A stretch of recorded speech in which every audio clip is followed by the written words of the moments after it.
Good morning, everyone. It's my pleasure to welcome you to the 42nd Annual Edward V. Sparrow Symposium, titled Democracy from the Ground Up, the Power of People-Centered Advocacy. We are especially excited for the Sparrow Symposium to be back in person, perhaps not as excited as Eagle fans are to be back in the Super Bowl, but very, very excited. And enthusiastic. I am Ayanna Williams, Associate Director for the Toll Public Service Corps. I'm privileged to work with Penn Cary Law students who are committed to doing the work of dismantling the systems meant to limit access to justice for all. Over 40 years ago, a group of Penn Cary Law students brought together academics, practitioners, community members, activists, and organizers to focus on the urgent social justice issues of our time. Since then, the Sparrow Symposium has grown into one of the law school's cornerstone events.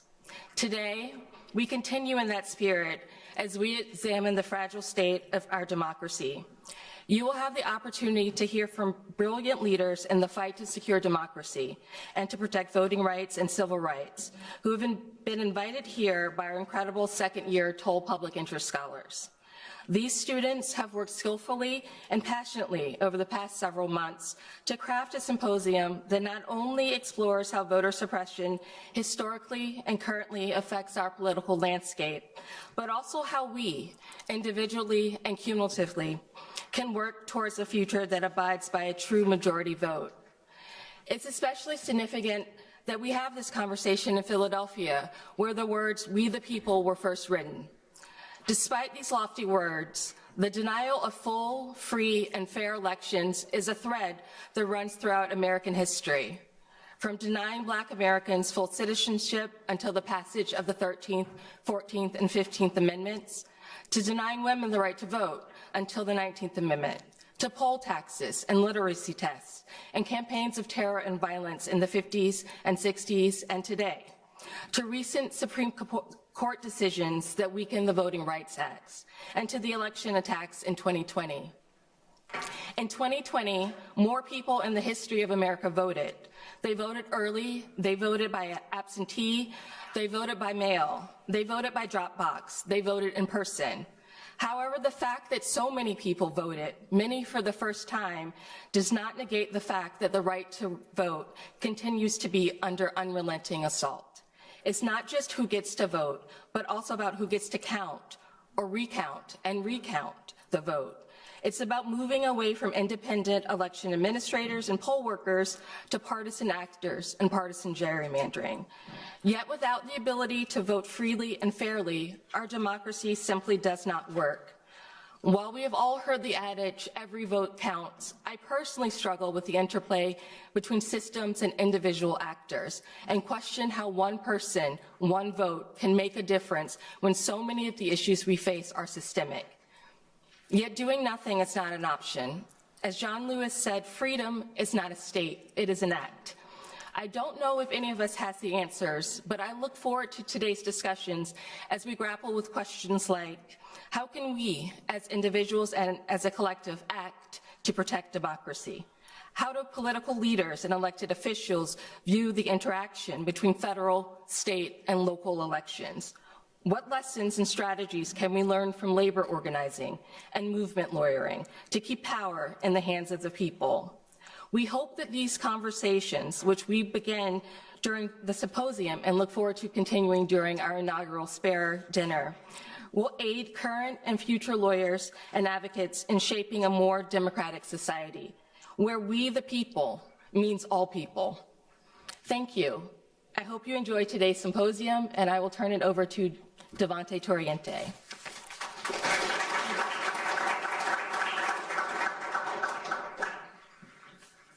Good morning, everyone. As Ayanna just said, my name is Devante Torriente, and I'm a second-year Toll Public Interest Scholar here at Penn Cary Law.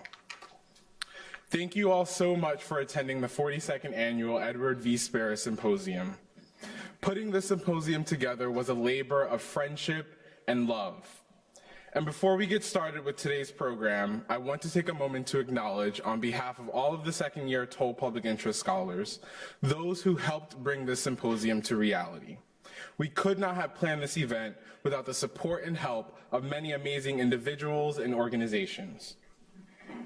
First, we would like to thank our incredible panelists for agreeing to be a part of the symposium and for participating in these meaningful and important conversations. We also thank them for their inspiring scholarship and engagement in the communities in which they live and work.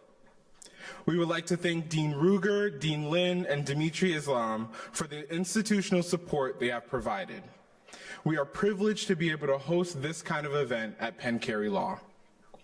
We are thankful to Amy Eder, Montera Taub, and the entire facilities team for the assistance in providing the space and necessities for this symposium. We are also thankful to Yoko Takahashi and the entire communications office for transforming our ideas into beautiful publicity and marketing materials, as well as to Penn ITS for the technical assistance throughout the day. We owe gratitude to the talented professors at Penn Cary Law that provided invaluable advice and guidance. And we also thank our fellow students for all their guidance and sage advice throughout the process. Finally, and most importantly, we want to thank the team at the Toll Public Interest Center, also known as TPIC, and especially Ayanna Williams, who worked tirelessly with us to plan the symposium while maintaining a smile and positive attitude. We would also like to thank Emily Sutcliffe and Kanisha Askew for their big picture vision and for always keeping us grounded and focused. Sariana Arthi for her support in bringing the symposium together, and Elizabeth Schreier for her exhaustive logistical support. And once again, thank you all so much for being here today. We hope you enjoyed the amazing program that we have in store. The program will start with the first panel, Neither Abridged Nor Denied, addressing the ongoing threat of voter suppression, which will begin shortly at 9:30 a.m. Again, thank you all so much. Hello, everyone. Hello.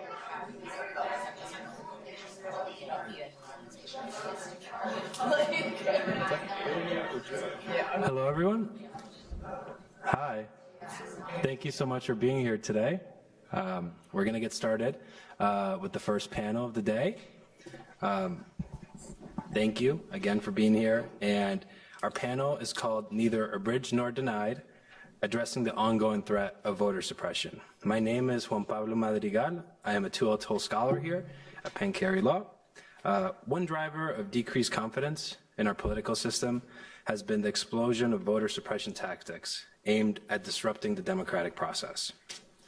Today, we'll be discussing historic and current structures used to undermine voting rights, including misinformation, overly complex voting procedures, voting bans, the effect of these dynamics on people of color. Also, we'll be discussing key takeaways, things that we can keep in mind in the future as advocates and lawyers. Here with us today is Dr. Jim Tucker. He is a senior special counsel in the Voting Rights Project of the Lawyers Committee for Civil Rights Under Law. Next, we have Blair Bowie. She is a senior legal counsel and Restore Your Vote manager at the Campaign Legal Center. Next, we have Patrick Berry, counsel at the Brennan Center's Democracy Program. And next, we have Marian K. Schneider. She is a senior voting rights policy counsel at the ACLU of Pennsylvania. And last but not least is our panel moderator, Michael Esparrin, a fellow Toll Scholar. Take it away, Mike.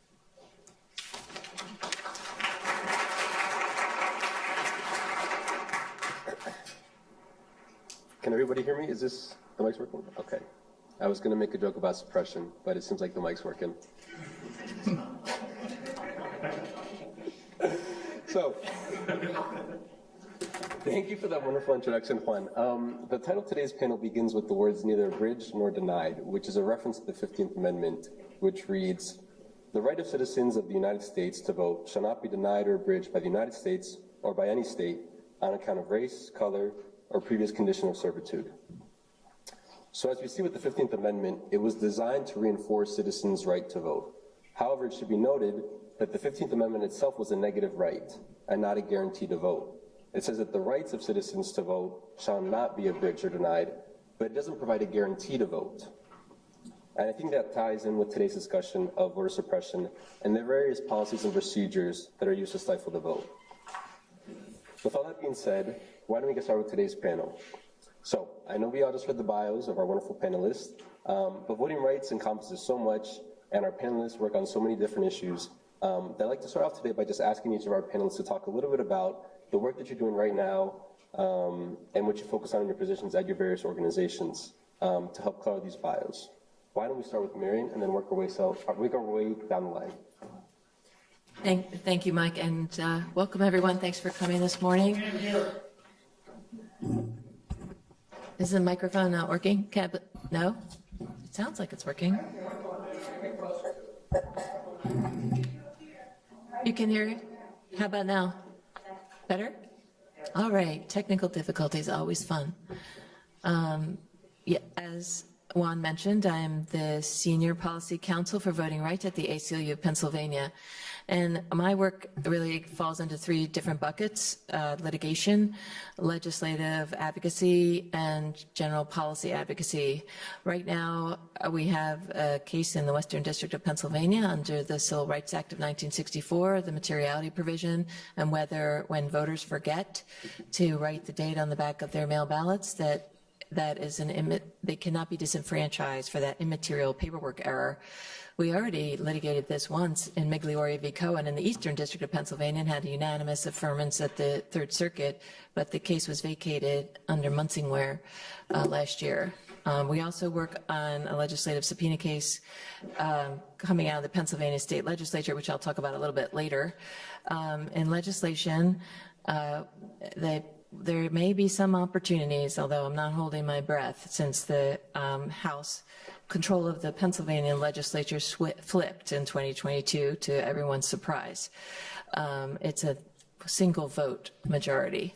But we work on, beating back laws that would make it harder to vote and advancing laws that would reduce barriers to voting. And finally, we do a lot of work in the counties, because county election officials have a lot to do with whether the voter has a good experience or not.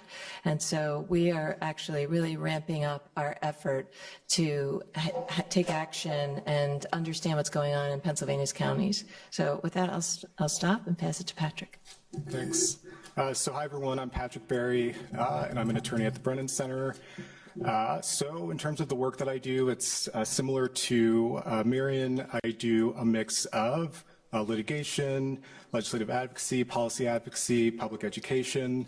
And in terms of the work that I'm doing with regards to litigation, I'm involved in federal litigation in Texas regarding SB 1, an omnibus voter suppression law that was enacted, I think, in 2021.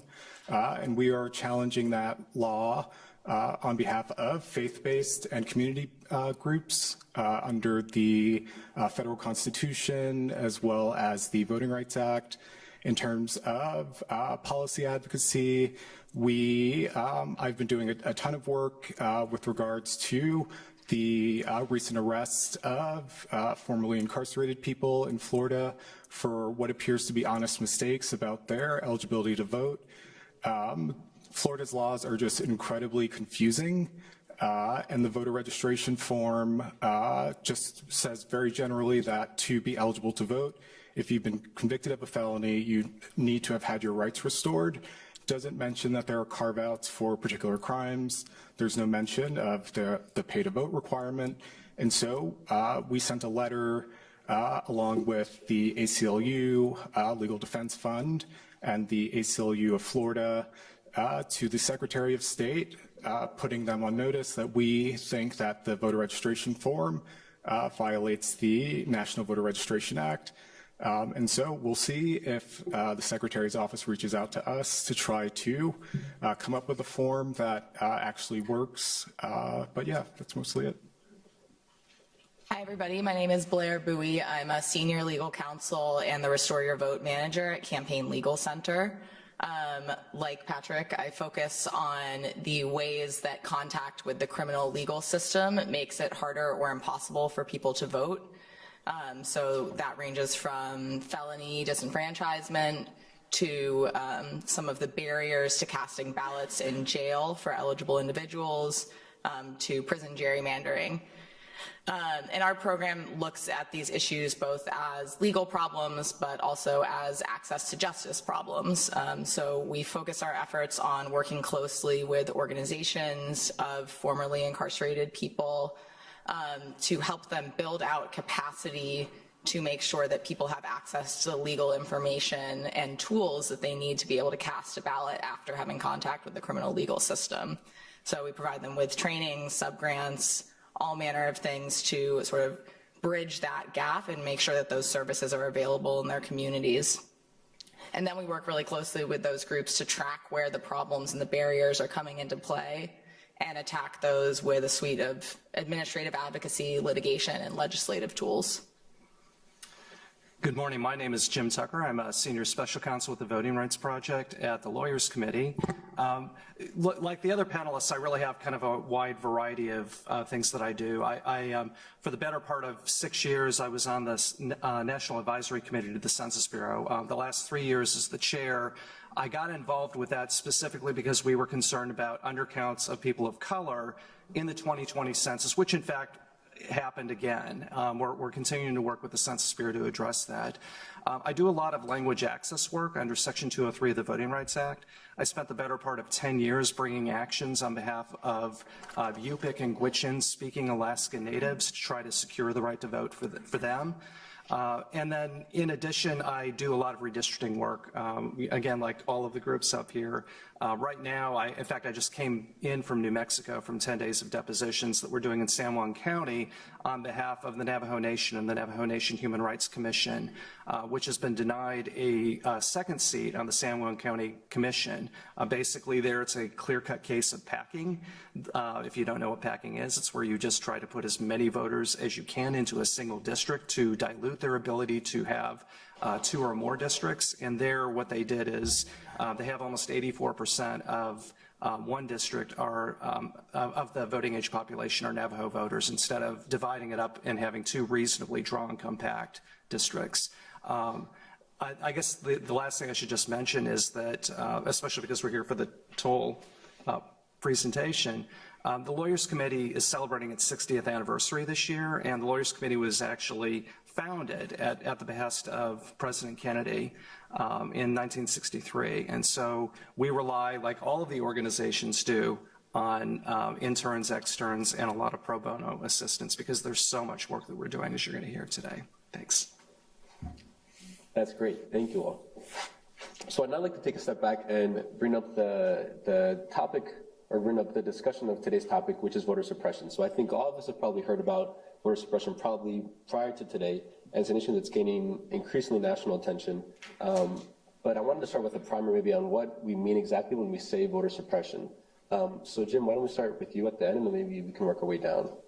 Sure. So I'm going to actually talk about some non-traditional means of voter suppression. And I'll begin, for example, with language access.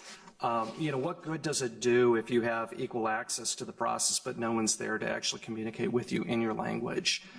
We see that also with ADA accessibility. What good does it do if you have a Dropbox location or a polling place that is not accessible for those voters who are disabled?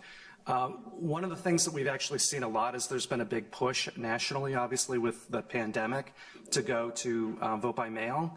Vote by mail can be a great tool. It's certainly something that I think it's fair to say all national organizations support, but it cannot be the sole means of providing voters an opportunity to have their voice.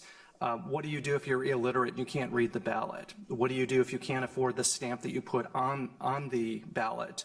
What do you do if you can't read the ballot because it's in a different language? What do you do if the Dropbox location happens to be a 3-hour drive each way and you don't have transportation?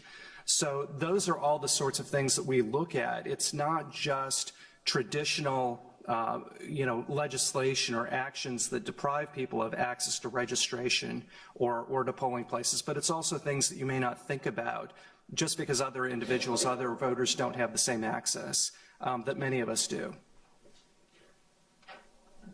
The question is, what is voter suppression? Yes. Yeah. I'd say voter suppression is politicians choosing their voters and not the other way around. It's a long and storied tradition in the United States. We've never had a full democracy.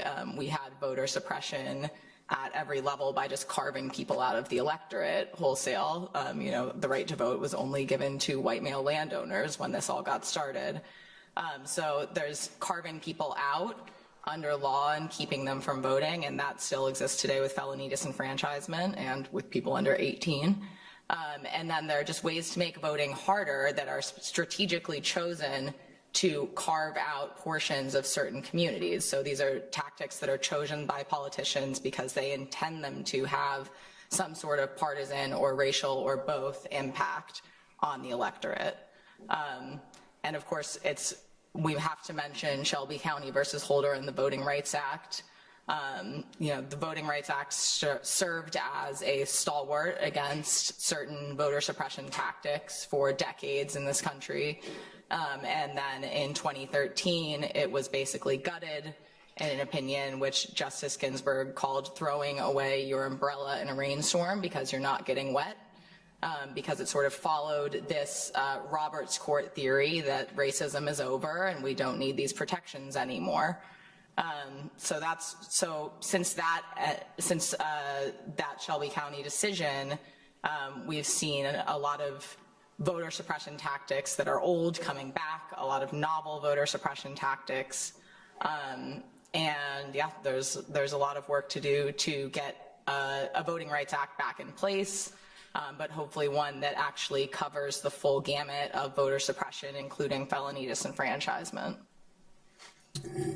So I would add that voter suppression also includes, policies that make it more difficult for people to register. It also, it could be a local election official, after a natural disaster or during a pandemic, refusing to, provide additional early voting options. It can include, prosecuting honest mistakes of voter eligibility, like in Florida, when the laws are incredibly confusing, and there's just so much general confusion around voter eligibility after a felony conviction. A lot of people don't know that there's a difference between probation and parole, or, that there's a difference between jail and prison. And so certainly that types of confusion, let's see. And then, also partisan poll watchers intimidating people at the polls so that, people don't feel comfortable voting in person. And I can turn it over to Marian. Thanks. So the other thing I would say is that some laws, like when the Lawyers Committee was founded, there were poll taxes and literacy tests and things that were really obviously meant to exclude voters from the universe. But today things are a little bit more subtle, and rules that are passed in the name of, for example, election integrity or election security actually have nothing to do with either one of those things.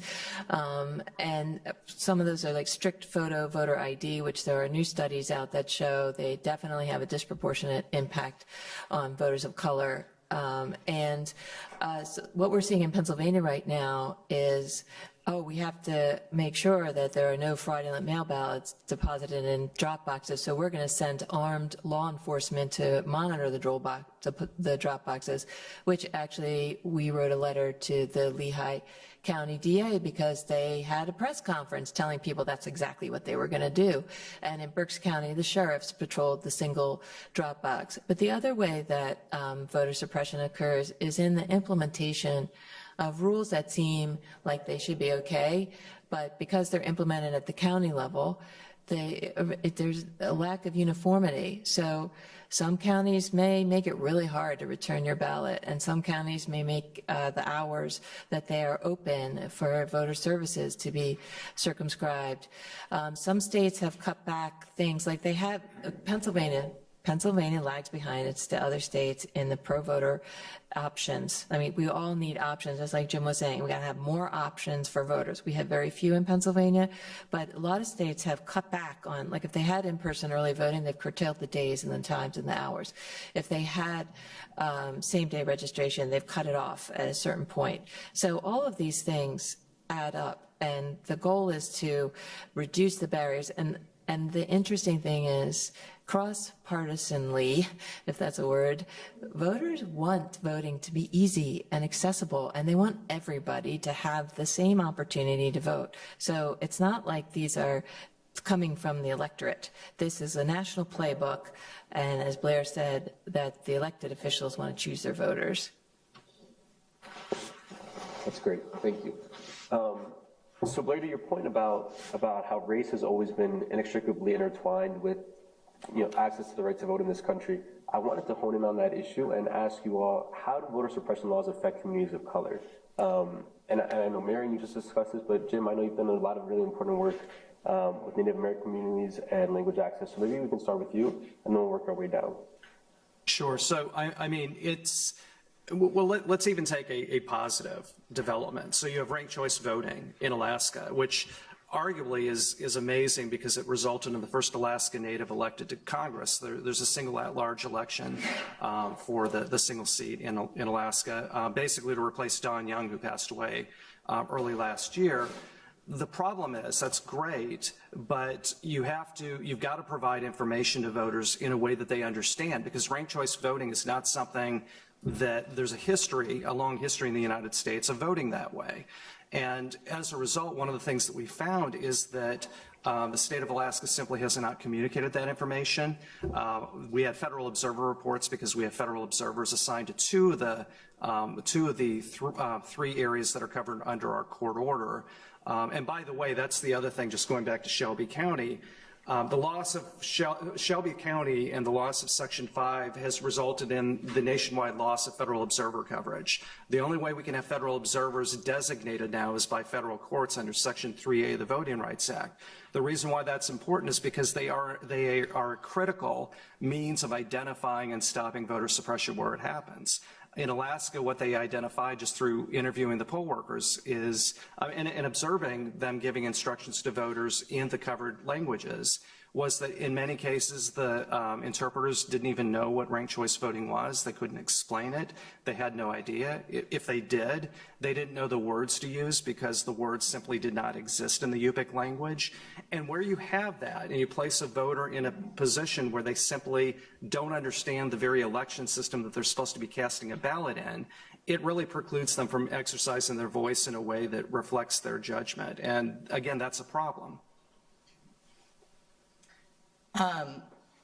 Yeah, I think that voter suppression in this country has always been a primary tool of white supremacists. And if you look at the way, looking back at some of the earliest voter suppression, you'd have to look at the development of the Southern constitutions after the Civil War.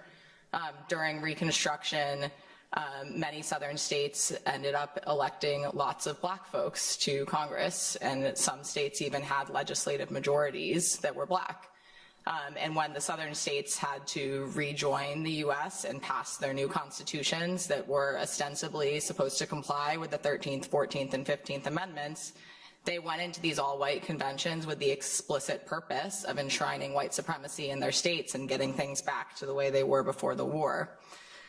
Voter suppression was a key tool, so that's where these literacy tests, jelly bean estimates, grandfather clauses, felony disenfranchisement, you can trace them all back to those conventions, and they were openly about that. And the Voting Rights Act, again, helped for some time, but now that it's lost, we see things, this same intentional racial discrimination. So this continues to be a tool of white supremacy in this country. And one good example of that is with these voter ID laws. We don't need any more studies to tell us that they're intended and they do have a disparate impact on communities of color.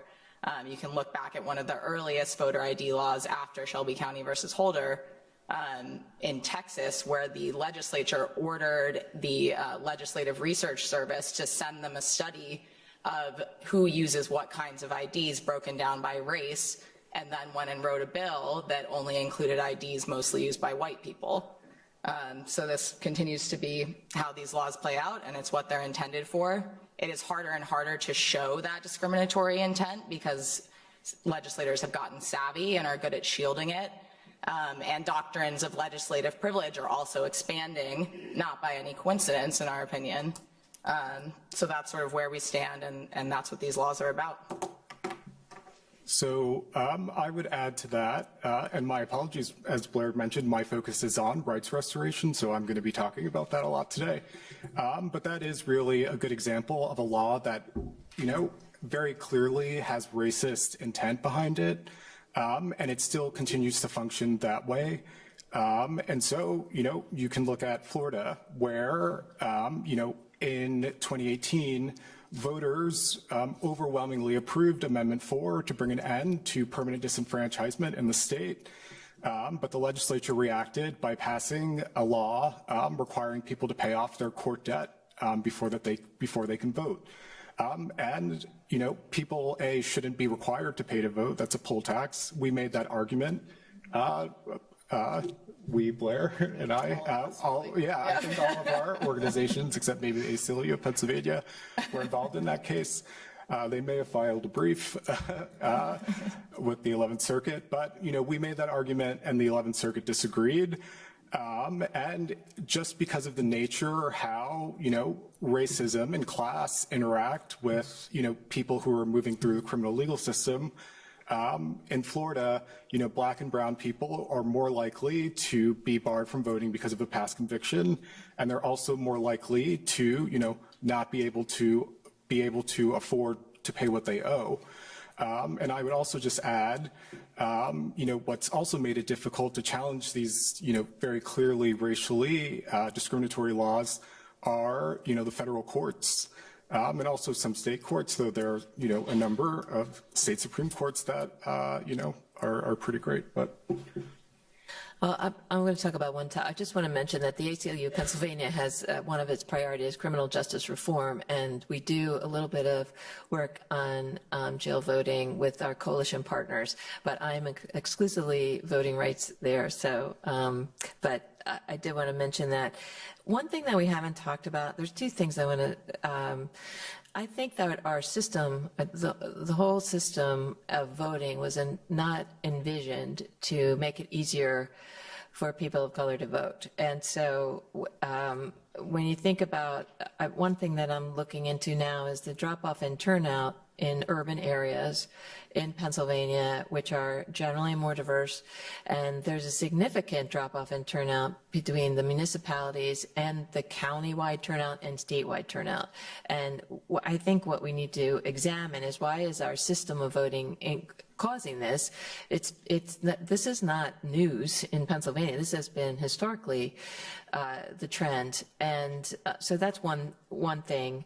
But the other thing that we saw, a lot of mis and disinformation, and social media platforms have caused an explosion in that. And what we've seen is, especially in the Spanish-speaking community, that it's rampant. And the disinformation is not, there needs to be efforts to combat it more directly. And on the flip side, we need to have more efforts to engage with Spanish-speaking voters, especially in Philadelphia, because to combat exactly the mis and disinformation that is coming through social media sites. And that requires meeting people where they are. So I think that this goes to what Jim was saying, is that you don't have the information. There's only 3 counties in Pennsylvania that are required to provide voting information in Spanish: Lehigh, Philadelphia, and Berks, even though York, Lancaster, Northampton, Dauphin, and if you draw a diagonal line across the state of Pennsylvania, there's a swath of population of Latinx voters, and they don't have those benefits. So doing advocacy in those counties to get information to combat disinformation and have voting information in Spanish would be a huge goal. Also, I just want to give the Philadelphia City Commissioners actually took a huge step this year and expanded the number of languages that they are going to provide voting materials in voluntarily. They are not required under the Voting Rights Act to do that. And that was 2 years of work by a Coalition for Language Access in Philadelphia. So these are, I mean, I spend a lot of time working on language access, but voter ID is going to raise its ugly head again in Pennsylvania. So get ready. It's already a constitutional amendment that the GOP-controlled Senate would like to push through. So that is, as we've said, that has the most direct impact on Black and brown voters in Pennsylvania. Marian, that's a really interesting point on voter misinformation. I want to circle back to that. But before we get there, I know we started today by talking about the national spotlight on voter suppression and sort of what's happening nationally. I think it's easy to focus on federal elections, but as we all know, a lot of voting policies and procedures that affect voters' ability to access the ballot happens at the state and local level. So could you all maybe talk about how do state legislatures or cities either combat or perpetuate voter suppression? Marian, maybe we can start with you. Okay, so that's really true that, there's a group that we work with called All Voting is Local, and it's very true. But I think that in state legislatures especially, I mean, we've talked a lot about the statutes, but I want to talk about the culture of around undermining trust in elections that has grown up in the last 2 years. And that culture, it manifests itself, and in Pennsylvania, again, a national playbook, but their hearings after the 2020 election, perpetuating a narrative that there was something wrong and that people who shouldn't have been voting voted. There were reviews. The case that I mentioned before, there was actually 3 consolidated cases under the caption Costa v. Corman, which arose out of a legislative subpoena for information from the Pennsylvania Department of State. It actually evolved because the former candidate for governor, Doug Mastriano, had sent a 45-item list of election materials to several counties, which would have basically shut down their election operation if they had to respond to it. But we intervene in that case on behalf of, or a civic, actually I don't think I know, League of Women Voters, Common Cause Pennsylvania, Make the Road Pennsylvania, who are all groups that do civic engagement, and 8 individual voters, because they wanted the voter registration records of all 9 million Pennsylvania voters, including the last 4 digits of their social security number and their driver's license number. And what they were planning, they never explained exactly what they were going to do with that information. And under Pennsylvania's Constitution, there is a protection of the right to privacy, right to informational privacy, and requires a balancing test before that material is released. So we actually got opinions dismissing all of the cases. There were 3 consolidated cases, and in another case it got to be very convoluted, as litigation is wont to do. But this Commonwealth Court in Pennsylvania has decided it's a political question and not ripe for review yet. So we'll see what happens. But the existence of the subpoena, the existence of the litigation, contributes to this culture of undermining trust in our elections. And then that goes along with all the usual ways that legislatures work, which is passing strict voter ID laws, or making it hard because you have to notarize your mail ballot, or but the other thing in Pennsylvania, especially, failing to properly fund elections. There was no money in Pennsylvania's budget last year for the Pennsylvania Department of State, no additional funding we have one of the smallest election staffs for a state of our size in the country. They also banned private donations to election officials, as you may have heard of Zuckerbucks, which was philanthropy's attempt to close the gap in the lack of funding. So all of those things establish a culture of undermining trust in elections, not allowing elections to run as smoothly as they can, and it's happening here in Pennsylvania. So I'll give it over to Pat. Sure. So I can, I guess, give an example of local level, and this is implementation of like a positive change in law. So in New York in 2018, Governor Cuomo issued an executive order restoring voting rights to people on parole.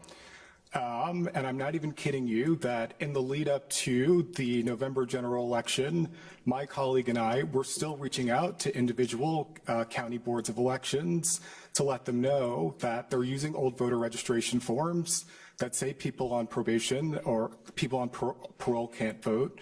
Their websites also incorrectly said that people on parole can't vote. And so it's incredibly important, as we're seeing in Florida, that, you know, people are able to tell if they're ineligible, and it's also important that they're able to tell that they are eligible. And I'm sure Blair has done some of that, which is why she's laughing. Yeah, and I think going back again, the rules around elections have, again, been sort of in tension between federal and state and local authorities since the Civil War. And of course, after the Civil War, during Reconstruction, there were federal authorities in the South enforcing the 14th and 15th Amendments. And then when they left, states found it to be a useful tool to delegate discretion at the county level to perpetuate voter suppression. So to give the authority to county authorities to be able to say, you can vote and you can't. And a really good example of this is Alabama's felony disenfranchisement law, which under their 1901 white supremacist constitution disqualifies people from voting if they've been convicted of a crime of moral turpitude. But the constitutional framers never defined what that is intentionally so that they could give discretion to the most local level authorities to say, oh, your crime is a crime of moral turpitude, your crime isn't, based on the color of the person's skin trying to cast a ballot. That lived in the statutory scheme up until 2017, basically, when the state was finally forced to pass a law that said, okay, these are the crimes of moral turpitude. But we still see some county level discretion in how they enforce that on out-of-state and federal convictions, which is an issue everywhere. And then in Tennessee, their voting rights restoration process occurs at the county level, at the most sort of discretionary level, even though their statute is supposedly non-discretionary. If somebody meets certain criteria, they're allowed to get a certificate of restoration that restores their voting rights. But because the issuance of that certificate is delegated to county clerks, local probation officers, they're almost impossible to get because people can just say, no, I'm not going to do that. And there's no centralized statewide system for tracking who's asking for these, who's being told they can't have them. So this is still a really effective tool, is disseminating these rules at the most local level. And that's, again, just sort of, it's always been how this has worked. And so I'm going to pick it up by just giving one example at the local level and then another example that's very important at the state level. At the local level, one of the other things that we're seeing used a lot is signature matching.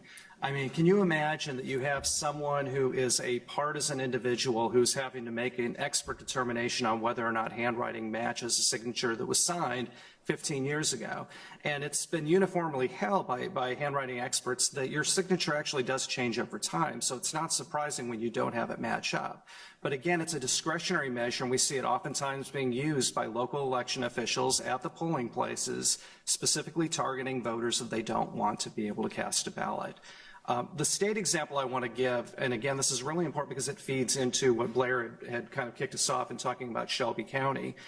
In Arizona, there had been an effort, kind of a two-pronged effort to build on the voter ID to really suppress and limit the vote. One was out-of-precinct voting, and the other was bans on what they call ballot harvesting. We call it ballot collection or ballot delivery to the drop box location, but they call it ballot harvesting.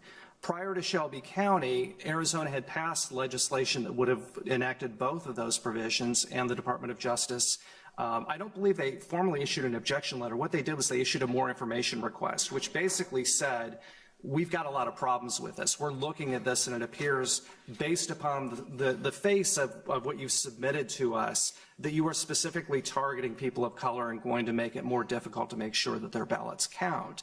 And so Arizona withdrew the submission. That was actually Section 5 working as it should.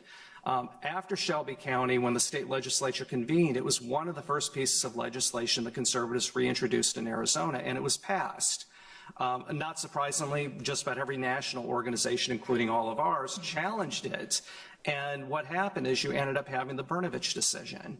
Brnovich, for those who don't know, it really builds on Shelby County by chiseling away at what had been, we kind of viewed it as our backstop for Section 5, which is Section 2, the general non-discrimination provision of the Voting Rights Act. What happened in that opinion is Justice Alito wrote an opinion in which he essentially pulled back on the totality of the circumstances test as it had been applied to vote denial cases for decades in federal courts. And it's at the point now that even now when we're challenging things such as Arizona House Ballot 2492, which is it makes it more difficult because you have to have documented proof of citizenship and documented proof of residency. You're not seeing Section 2 cases being brought. We're bringing Anderson-Burdick claims. We're bringing constitutional claims. And it's because Section 2 has been taken away from us, again, by a very ideologically driven majority on the Supreme Court. Thank you.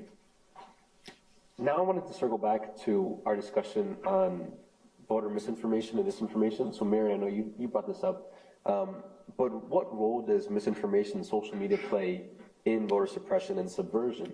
I think we've all heard about Stop the Steal and the different ways that misinformation plays out in different communities. But could you maybe discuss the role that misinformation and social media play and how they affect popular belief about the integrity of elections? And maybe we can start with Marian, and then Jim, I know you also shared an interesting anecdote. I'd love to hear as well. Excuse me, when you're speaking, could you look at the audience? Because that would help us to hear you better. You don't have a microphone there? Okay. Or you do, but it would be helpful if you could look at us rather than them. Okay. Thank you. Thank you. So I think what we've seen with the explosion of social media platforms is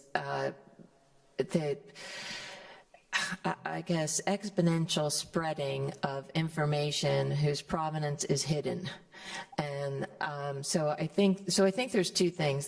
There's opportunities and risks with social media, right? Because you can get information out quickly if it's trusted, but identifying trusted sources of information is really it has really been very difficult. And I think since the 2016 presidential election, when mis and disinformation really started to have an impact. It can take all kinds of forms. I can't possibly list them, but I will say this.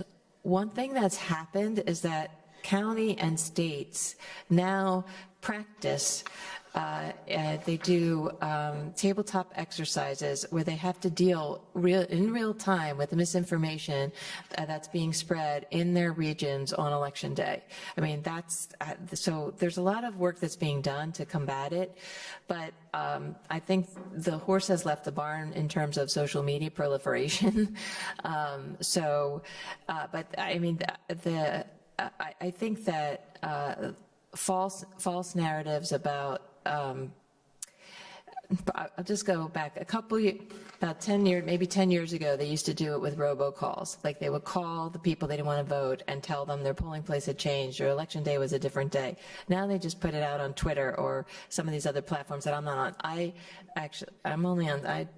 don't like social media, not that I'm a Luddite, but that I have consciously chosen not to engage except on Twitter. But anyway, That's the worst one. the worst one.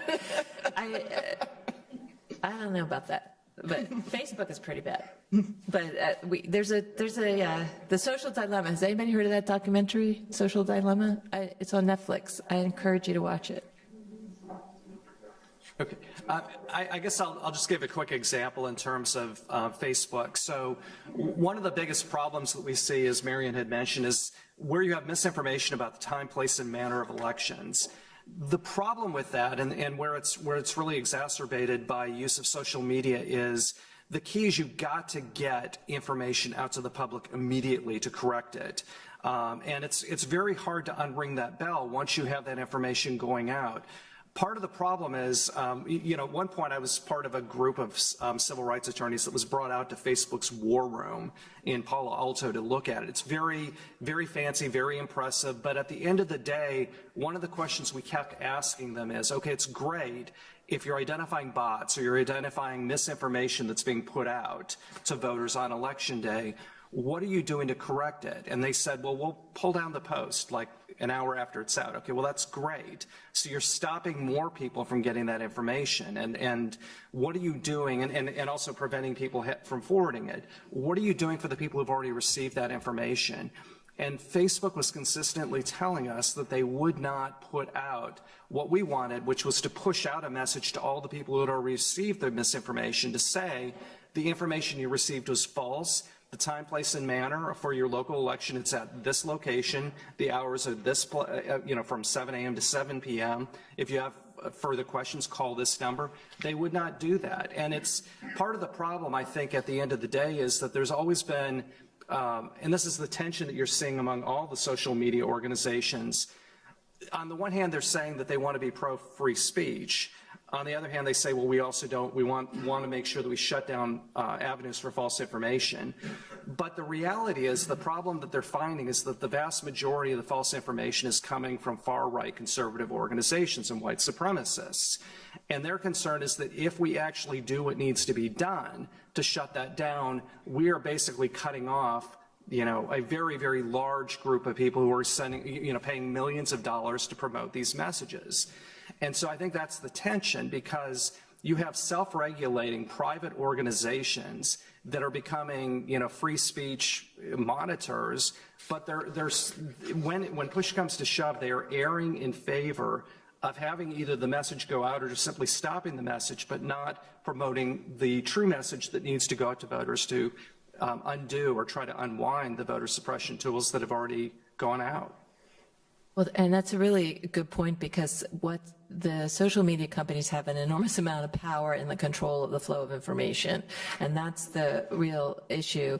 I did want to just mention, it seems so long ago now, but after the 2016 election, there was a lot of work done to study the influence of bots and misinformation, especially on Twitter, but that were actually Russian intelligence. And that report that came out in 2017 really kind of detailed the way that social media was manipulated to, certain things were constantly reshared and retweeted and proliferated, and the authors and the provenance were hidden. So there's been a huge effort now to identify trusted sources of information, and so it's important for everyone to understand what are the trusted sources and to get your information from those trusted sources, especially when it concerns elections. So who are they? Well, the Department of State. Some states have a statewide board of elections. Your county elections office. There are people who impersonate those trusted sources, but at the end of the day, it's a voter education issue, getting the word out of who has trusted information and how to find it and rely on it. And I just want to add one other point, because it's really important on the trusted messenger. The other thing that we're seeing, and this has been true for the last couple of years, is you've seen in the news where you have election deniers that are actually running for key offices like Secretary of State and Lieutenant Governor, the people who are actually supposed to be maintaining the integrity of the election system and are supposed to be doing so in a neutral, nonpartisan fashion. All of a sudden, there is an active push to try to get people in those positions that are going to be directly undermining the election system from the auspices of the very office that should be preserving and maintaining the integrity of the elections. And it's a real danger. I think we were fortunate.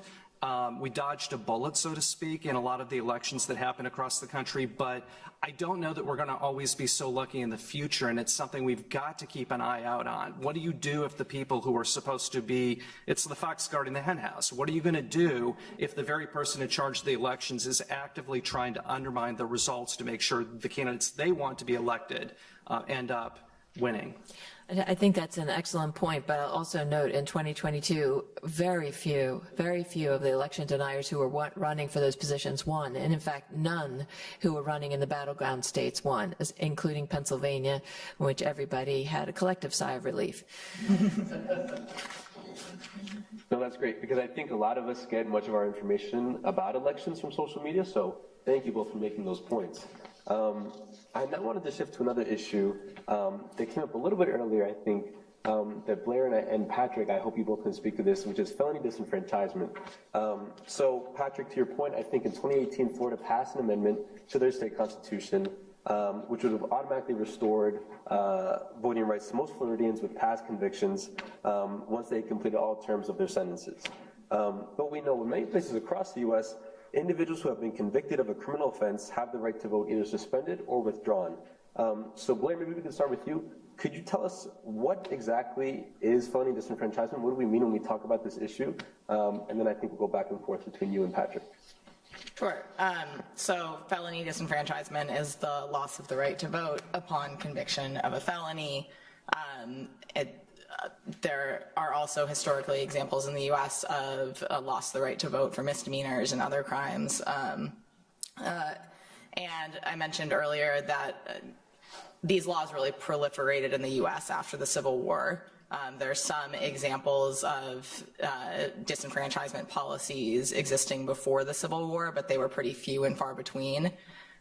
And then when the white constitutional conventions in southern states were trying to re-enter the Union and create these new documents that were ostensibly supposed to conform with the 13th, 14th, and 15th Amendments, they found that using the criminal legal system could be a loophole to the promise of those amendments. So, famously, the 13th Amendment provides an exception to the prohibition on slavery if somebody is incarcerated or has been convicted of a crime. Similarly, they read in an exception in the 14th Amendment that would allow for felony disenfranchisement to be used widespread, which has been upheld by the federal courts. And that is very ironic because that provision was actually originally intended to allow for the disenfranchisement of the leaders of the Confederacy. But it was flipped on its head and used to disenfranchise black men who had gained the right to vote. So this became a useful tool for white supremacists to enforce felony disenfranchisement in tandem with an expansion and targeted expansion of the criminal legal system, making up a bunch of new crimes like loitering or having a job without your former plantation master's permission, and then saying if you're convicted of certain crimes, which are those crimes, you lose the right to vote. So that's how these laws spread in the South. A lot of those provisions are still intact in the constitutional conventions today. And then you see during westward expansion, states out west joining the Union, again, a lot of all-white constitutional conventions in places that were majority Hispanic, formerly Mexican, and they looked to the South and said, wow, this has been an effective tool of enshrining white supremacy, let's do it too. So you can see the laws following that same pattern and a lot of the same sort of statements on the records about what they were trying to do. And then you see these laws proliferating across the Midwest and New England, a lot sort of coordinating with the same time as white flight. So this is sort of, again, where these laws come from, what they're intended to do, and they tend to still have a disproportionate impact on black people and other communities of color. I would just add that, you can look at New York, a blue state, and New York's felony disenfranchisement policy also just has very clear racist ties.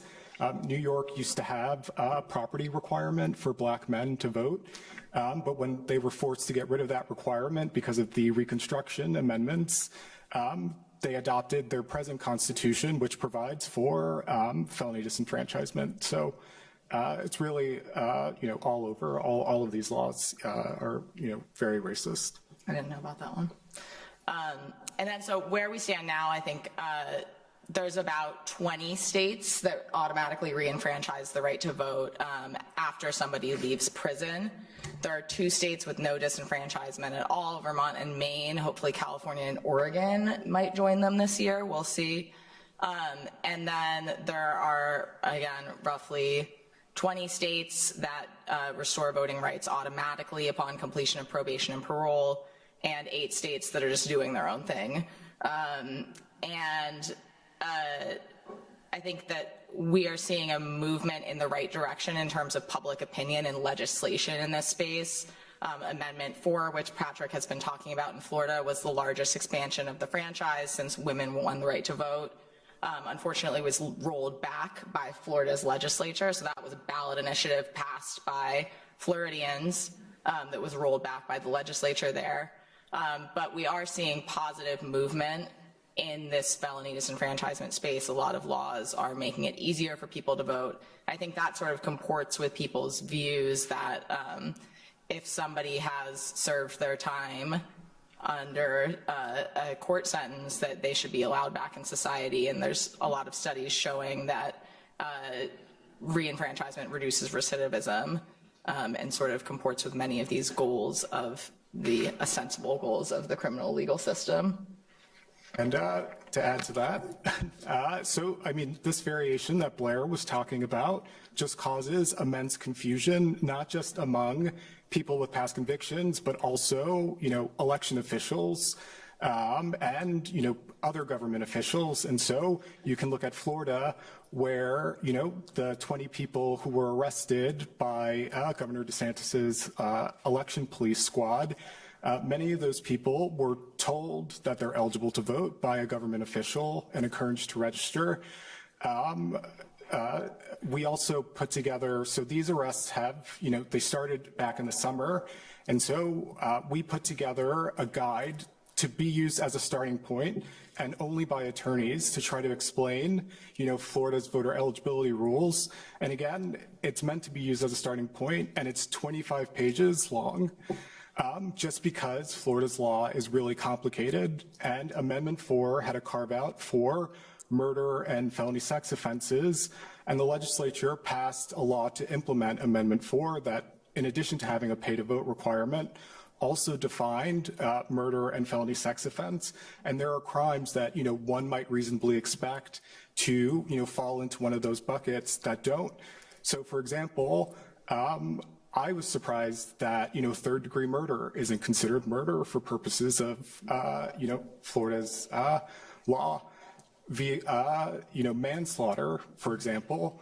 And so there's just so much confusion. And, in rare instances, which unfortunately is becoming more common, it can result in prosecutions of honest mistakes.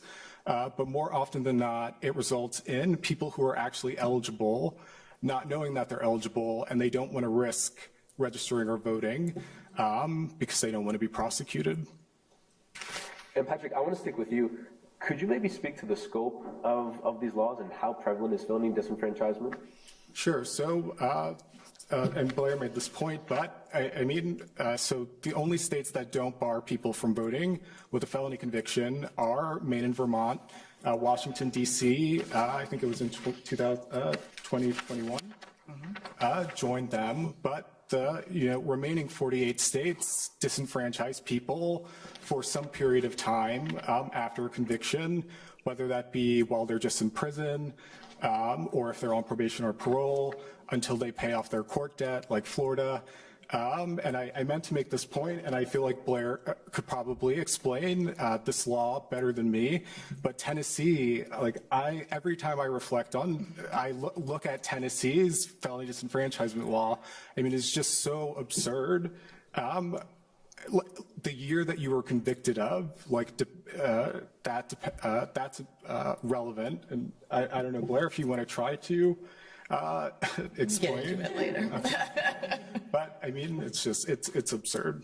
Yeah. So when we're thinking about the scope of the problem, I think our organizations both think about the de jure disenfranchisement. So who's actually disenfranchised under law, who couldn't vote under any circumstances, and the estimates are fuzzy because of Florida, but it's about 5.1 million people around the country who are de jure disenfranchised. But de facto disenfranchisement is a much, much bigger problem. At least 24 million Americans have been convicted of felonies and so may be confused about their status. But it's estimated that over 100 million people have had some contact with the criminal legal system, and you don't need to be convicted of a felony to have that confusion. I always talk about an article that I read where Snoop Dogg was talking about the first time he voted. I think it was in 2016, and it's because he thought he couldn't vote because of a misdemeanor. And he lives in California, where you don't lose the right to vote for a misdemeanor, as in most states, but you actually get your voting rights restored automatically. And so that one just kind of blew my mind, because I'm like, well, this is a man who has access to lawyers, and he still doesn't know. And that's just how prevalent this misinformation is. But I think this point is also important, too, about like whether you need a lawyer to be able to vote. We think obviously you should not need a lawyer to tell you if you can vote or not, and it's very problematic when the laws are so complicated that you feel like you do. So a lot of the work that we focus on is getting that information out to people so that they can figure out their own eligibility. We have like an online tool that lets people in any state go through and figure out if they're eligible.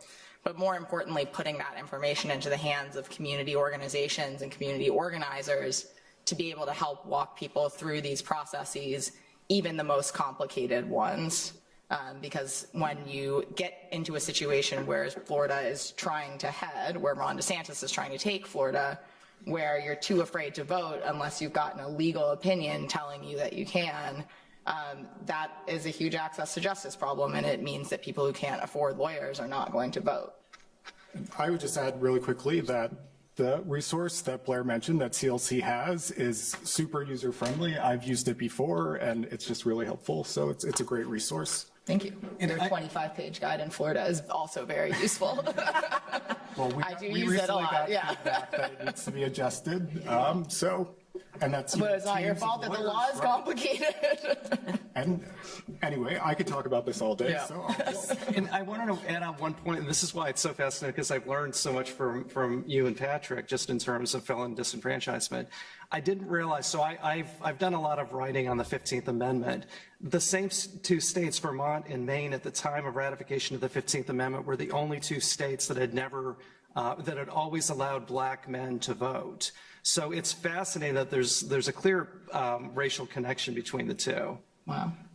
I just want to make a quick point about Pennsylvania law. So Pennsylvania statute is incorrect. It says that people who have been convicted of a felony have to wait 5 years before they can vote, but that was ruled unconstitutional in the Commonwealth Court and affirmed by the Supreme Court, which creates a lot of confusion in Pennsylvania because the statute was never changed to reflect the court's ruling, which is over 20 years old now. So for Penn law, that's... Yeah, and even in Pennsylvania, which has, a bright line rule, even though it's not written in the law, there are still gray areas, like for people who live in halfway houses, are they incarcerated or not? And I know the Secretary of State has said that they are, but. If it's part of their sentence, we always tell people if you are finished serving your sentence, you may vote. That is, that's how we try to explain it. But I'd love to talk to you maybe another time about running for office, restoration of rights, if you guys do any of that, because we've had that issue come up. So I don't, but I do know that recently there was litigation filed in Florida saying that Amendment 4, in addition to restoring voting rights, also restored the right to serve in office. And so we'll see how that pans out in state court. That's great, thank you. And this felony disenfranchisement, I think, as you've seen, is a really fascinating and multifaceted issue. And I think we might get to it in the Q&A portion, but we're coming up on time, so I wanted to close with a discussion, or maybe one last question, which is, what can the audience take away from today's conversation? What are ways that they can get involved, and what should they sort of take with them as they leave today? And Jim, maybe we can start with you, and then we'll work our way down. Oh, sure. Well, I guess the most obvious thing is we all work for national organizations. ACLU is an affiliate of the National ACLU. All of us work both in terms of election protection, the 866R vote, but we also are working together on voter suppression or voter subversion. What do you do after the votes are cast, but you still have election officials trying to undermine those results and change them? And one of the things I would really encourage you to do, there are a number of fellowships, internships, externship opportunities with all of our organizations, with a lot of our partnering civil rights organizations at the national level. If you're an attorney, you also have a lot of pro bono opportunities. All of us live and breathe working with our pro bono partners. We cannot do what we do without our pro bono counsel. I also say this as someone who just recently transitioned back to the civil rights sector after being in private practice and doing pro bono work. You can do it. It's a very difficult balance.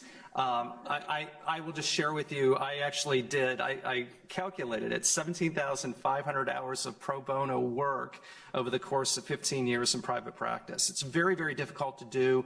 It's very important to do, and we simply cannot be successful in all of the things that we need to do to try to make the vote and registration as accessible as possible without the assistance of pro bono assistants both in law school, undergraduates, as well as attorneys. Second all that about pro bono. Thank you to everyone. I also say in all of your civic engagement work, if you do voter registration, if you're involved with organizations that do that kind of work, help get credible information out there. So, you know, for rights restoration and the rules around that, you can always use the Restore Your Vote tool, restoreyourvote.org. And for, you know, all of the rules around IDs and where to vote and when to vote, make sure that you're helping to disseminate credible information within those groups. For the students, you know, we partner a lot with the Democracy Law Project. You can get involved with them. I know that there's also now an amazing new voting rights fellowship, which is super cool. So, you know, think about pursuing this over summers, over semesters, and long term. So I would add to that is, you know, obviously interning with all of our various organizations, and then just really, you know, serving as a poll worker.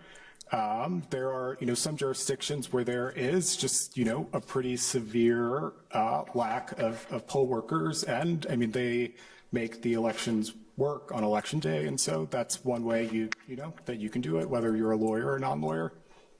I would definitely second the poll worker. There's a desperate need for poll workers, and especially if you're bilingual, would be a huge public service to do that. One thing I want you to take away is that voting and election administration is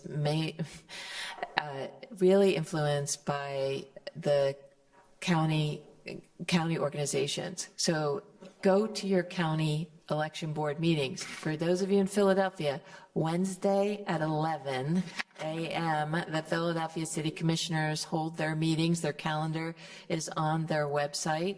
Just go and watch. For around the Commonwealth, we have, like, there's 20 people that show up at Chester County Board of Election meetings every week and harangue the board about that there's fraud and they should be recounting everything. Same is happening in Center County.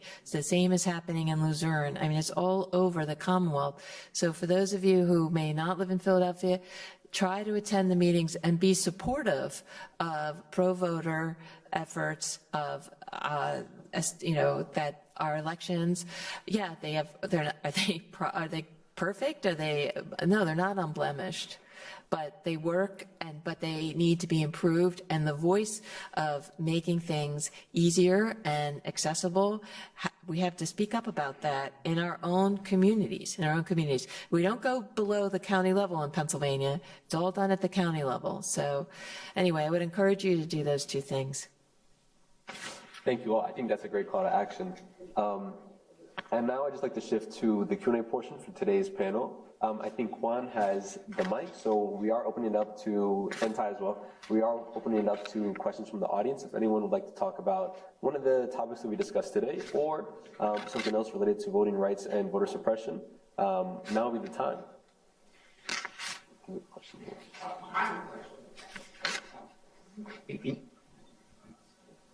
You can probably hear me anyway, but the question I was thinking about, what Marian just said, the convictions that have actually happened for voter fraud tend to be among the other side. And in fact, almost 100% are the other side. The two in Pennsylvania that I remember are the people who voted for their deceased mothers. Because their deceased mother wanted to vote for Trump as her dying wish, and there are at least two of them that I recall. And my question was, I don't see a lot of communication by the pro-civil justice or pro-civil rights people talking about the fact that the crookedness that actually is proved is only on their side. And what kinds of things do the panelists think could be done to publicize the fact that the crookedness is all on the other side? Can I add one comment to that? If I were to watch Fox News, would they be saying that all the crooked people are Democrats? And is it true that most of the crooked people are Republicans? And how much does the media play into some of this information? And I'm saying that as a progressive liberal. I'm not saying it to put anybody. I'm just curious in terms of how the media may impact on some of it. Well, let me just say two things. All of these organizations are nonprofit, nonpartisan organizations, and we don't get involved in party affiliation issues except when we're reporting facts. It is a fact. I mean, it's a fact that X person was convicted of voter fraud and has this party affiliation. However, our messaging is not. We're not doing a lot of messaging about fraud per se. What we're doing, our messaging is about, look, we have things that we need to correct and make better in Pennsylvania. For example, for mail voting, we don't believe that there's rampant or widespread people handing in erroneous ballots or fake ballots. But what we do know is that people can't get to the drop boxes. You don't have enough, or they're not in accessible places, or they're too far away from the population that needs them. What we do know is that armed law enforcement around our polling locations and our drop boxes is deterring voters or would make them think twice. So, I mean, I think that 10 years ago now, I was counsel in Pennsylvania's lawsuit against the strict photo voter ID law, and the messaging there is the same. That was a measure to solve a problem that doesn't exist. The impersonation of other people at the polling place rarely happens, and not only that, your poll workers usually know you.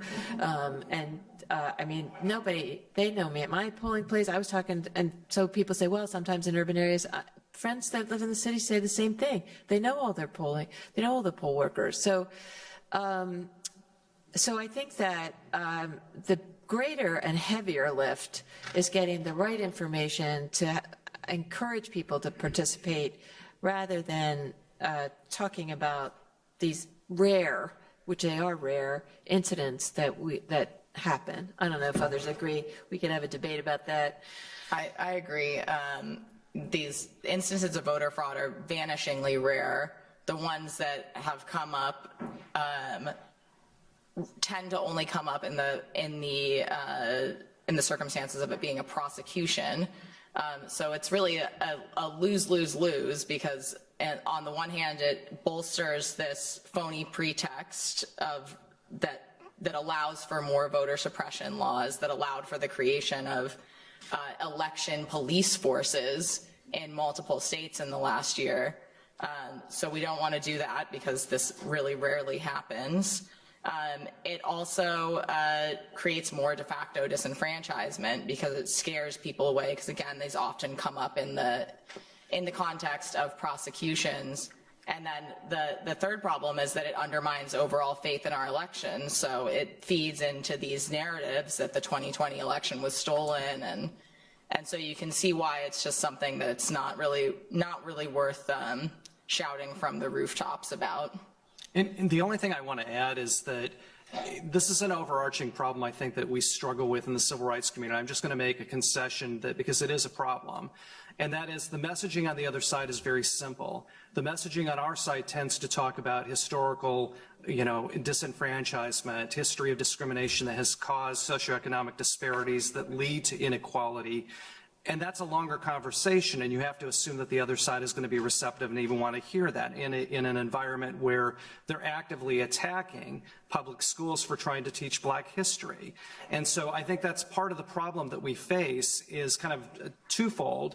One is that our message necessarily is, it's not going to be more complicated, but it's a longer discussion we have to have because you have to provide context for why things are operating, why inequalities exist. The other problem we're facing is that, frankly, we're operating in an environment where the other side is basically an anti-intellectual movement that we have not seen on this level since really the Know-Nothing Party in the 19th century. And so it makes it very difficult to have an intelligent, policy-laden discussion with the other side when they're just simply going to say, well, we've got alternative facts. I mean, facts are facts. There are no alternative facts. There are facts. And that's unfortunately the environment that we're operating in. So I would add, and the space that Blair and I work in is like probably the only example of this, but there's no benefit when voting is made partisan, and restoring voting rights is an issue where there's been a bipartisan consensus that, people should get their right to vote back, after they serve their terms, whatever that means in that particular state. And so we, make a very conscious effort when we're advocating for a state to expand access to people with past convictions to ensure that we are, working with coalition partners that are from, all walks of life. And so that includes, liberals, civil rights groups, it includes conservatives, libertarians, the faith community, criminal justice reform organizations, et cetera. And so that is like an area where, there is a benefit to it not being a Democratic versus Republican issue. Do you have a question, Peter? Okay, yes.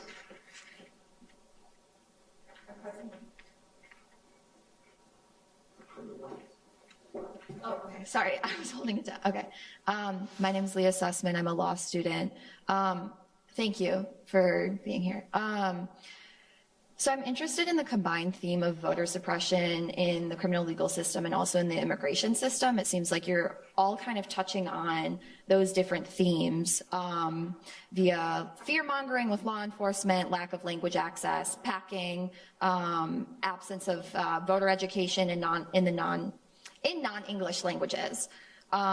So in cities like New York, LA, San Diego, El Paso, Miami, like other port cities where there are ports of entry, and then cities along the border, is there federal legislation that any of your organizations are pushing, or is this kind of like a piecemeal, law by law, state by state, locality by locality type of work that you're all doing? And if it's the latter, what are the obstacles to pushing broad legislation? And then another thing I'm thinking about is, like with the ACLU, for example, since a lot of your work is based on impact litigation, and you're talking about your work kind of failing at the 11th Circuit, with the Supreme Court that for the next 30 years likely is not really on the side of expanding voter suppression, or not, they're on the side likely of expanding voter suppression, but not fighting it. So what do you see as the role of the judicial system, or is there a route in the judicial system to changing these laws, or is this more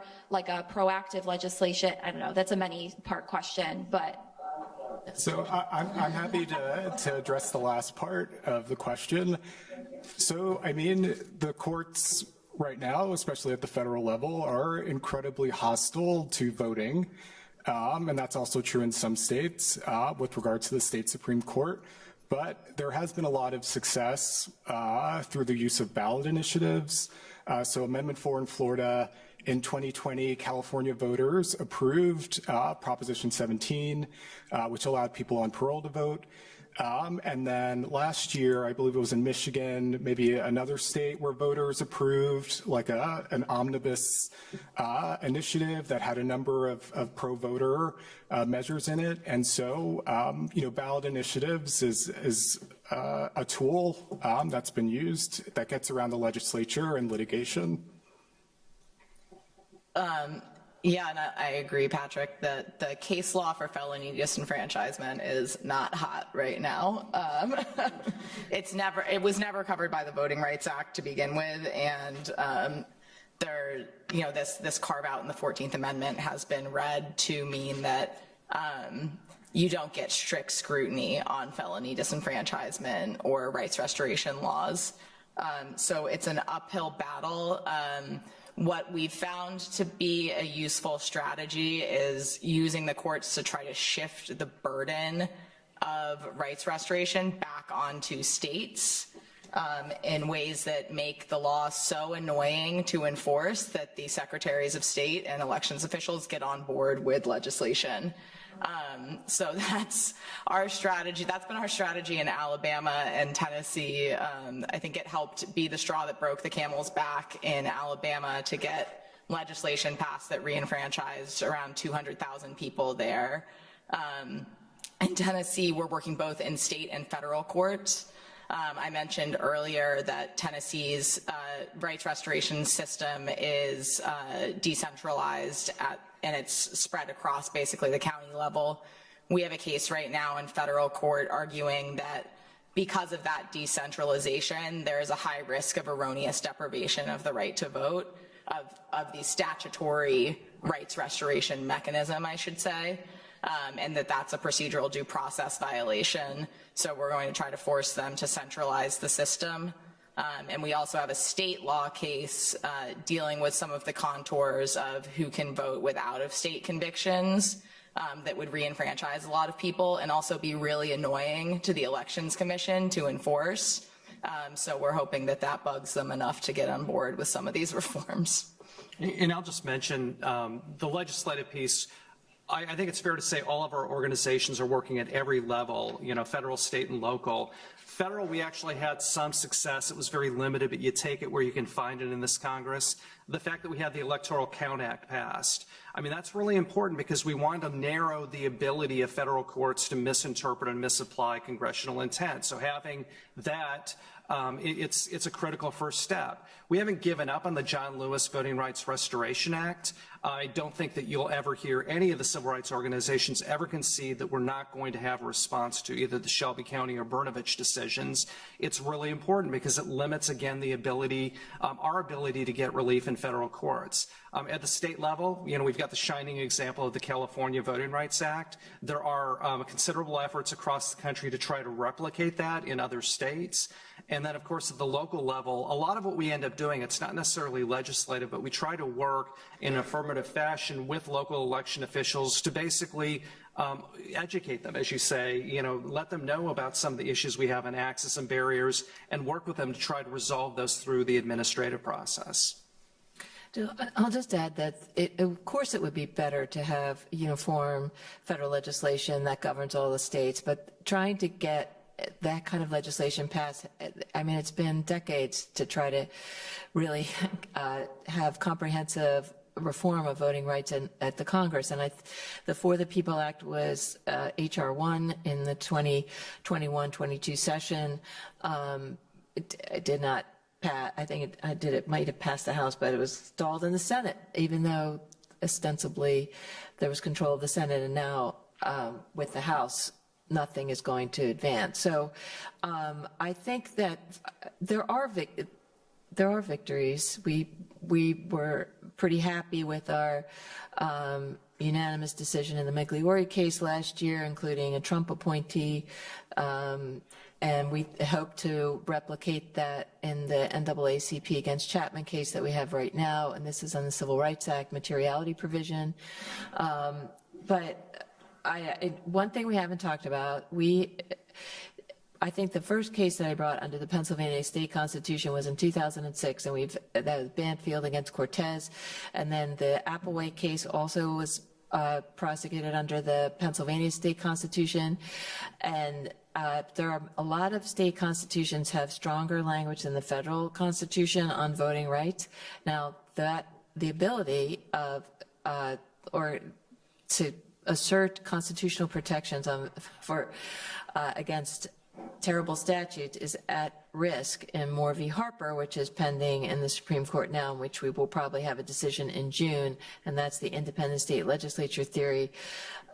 So hopefully, every organization sitting here filed an amicus brief in that case, and And to the earlier point, we had a conservative group on ours, so we, seeking diverse viewpoints on that. So I guess ideally, yes, we would like uniformity. Given the makeup of the courts and the legislature, we have to work at the local level because we aren't in a position to just throw up our hands and say, okay, it's not going to happen. So, and I guess I haven't mentioned before, like, things we've done in Pennsylvania have been, when I was the deputy secretary for elections in Pennsylvania, we did online voter registration application. That was my signature accomplishment, and we did it in 6 months of my arriving at the department. The governor last year had an executive order expanding the agencies that would provide voter registration opportunities. So there are things that can be done statewide that don't involve the legislature. And so I think that we just have to be as creative as possible in pursuit of our goals. That's great. Thank you all so much to our incredible panelists. I'd now like to ask the audience maybe if we could give a big round of applause. I think we're at the time.